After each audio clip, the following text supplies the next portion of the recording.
Você sabe, queridos, que nós, como seres humanos, nós temos, infelizmente, o hábito de, às vezes, estarmos tão bem e desejarmos coisas que não são necessárias para a nossa vida. Eu dei alguns exemplos bíblicos para vocês, mas filhos bebês e filhos adultos, parece que não, mas cometem as mesmas coisas. Você desejava exatamente, quando você era um bebezinho, você não vai lembrar, mas você sabe disso, você desejava exatamente aquilo de que necessitava. O teu desejo era por aquilo que era essencial para você. Comida, fralda limpa, uma soneca, um abraço da mamãe, não era assim? Sorriso do papai, tudo era muito maravilhoso quando a gente era bebê. É bonitinho da mamãe, bonitinho do papai, e mamadeirinha, aquela coisinha toda. Todos vocês passaram por esse processo. Ainda que você não lembra, claro, não tem como. Mas todo mundo aqui foi bajuladinho. Sim ou não? Por volta dos 2 anos, sua independência se afirmou, se firmou, e os desejos e ganâncias entraram em cena. Nos 2 anos você começou a entender que tudo você conquista. Aí você queria tudo o que via e os seus pais davam. Tá bebê de mamãe, tá bebê de papai. Ela não era assim. Todos os bebês eram e são assim. Inclusive os bebês de hoje dava, a gente dava assim, eu bajulava. Quer ver como eu não dava? 3 horas da madrugada, pai, quero mamar. O que eu fazia? Eu tinha que levantar naquela época, aquela mamada que você tinha que ir lá, pôr o mingau, ficava mexendo no mingau, você dormia no mingau. Aí, depois que começava a engrossar o mingau, tinha que fazer o quê? Esfriar o mingau esfriava. Aí, não, você vai esfriando, você quase dormindo. Aí vai lá e põe o bebê, então, bebê de 3 horas da madrugada. Aí o bebê mama tudo, aí você tem que fazer o quê? Pôr ele de pé, esperar ele dar o famoso roto, e nunca dava esse infeliz roto. Você dormia, mas a criança não rotava, mas você era obrigado a ficar ali. Aí quando ele rotava, era um alívio, glórias a Deus. Aí ia bem devagarinho. Aí depois tinha que fazer o quê? Fazer dormir. Aí depois tinha que devagarinho colocar bem assim.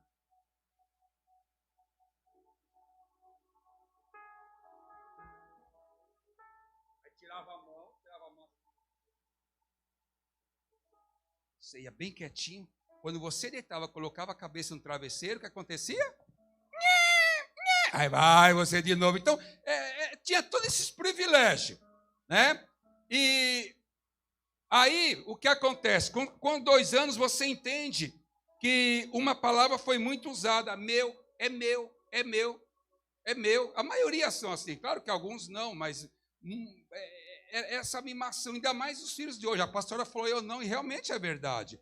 Nós não tínhamos tanto assim essa bajulação como tem hoje, que é normal, é filho, é neto, a gente bajula mesmo. Mas, enfim, a criança entendeu que é meu, é meu, é meu, é meu. Então, seus pais o apresentaram a mais odiada das palavras, com apenas 3 letras. Não. Não. Ele entendeu que é meu, meu. Depois veio o pai falar não. Quem aqui usou o não? Os pais de hoje usam o não para os filhos? Usa, né, filhinho? Não pode. Você sabe que nós criamos nossos 3 filhos. Na época a gente morava em 2 cômodos. Nós orávamos para Deus nos dar uma casa maior. Oramos tanto que depois, quando ele deu uma casa para nós, era tão grande que a gente brincava de esconde-esconde e levava uns 3 dias para um achar o outro. De tão grande, falava em rádio, onde você está? No andar 2, e você? No andar 3. E realmente foi a casa grande depois. Mas nós morávamos em 2 cômodos, e a pastora sempre foi muito zelosa, muito, cuidava, e aquele cuidado, e nós criamos os 3 filhos, sem mexer em nada, sem quebrar nada. Quem lembra da época daquela casinha de madeira que colocava na parede, cheia de coisinhas e tal? A Priscila parecia a dona de empresa de carrinho, que ela foi a primeira filha, era o Fusquinha, era moto, era bicicleta, velocípede, do brinquedo bandeirão, velotroz, era tudo. Aí de manhã punha lá fora, à noite entrava, igual o pessoal da agência de carro faz. É por isso que ela é assim, apaixonada por carro. E a gente tinha aquele cuidado, mas só que assim, todos cresceram ouvindo o não pode, não pega, e com autoridade. Porque tem pai que o filho deseja, ele deseja fazer uma arruacinha, o que a mamãe fala? Não, filhinho, não pode mexer aí, filhinho. Não mexe aí, não. Ele vai te dar atenção? Ó como não veio sem graça. Não, filhinho, não pode mexer aí. Aí ele vai e quebra. Ai, você quebrou, mas não quebra o outro não, viu? O que ele vai fazer? Vai quebrar o outro também. Vai quebrar teu celular. E Deus está me usando, porque já teve criança que quebrou o seu. E o que acontece? Se você chegar na criança e falar não,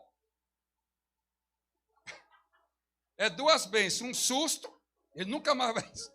E ele vai entender o que é o não. E era assim mesmo. Não, não.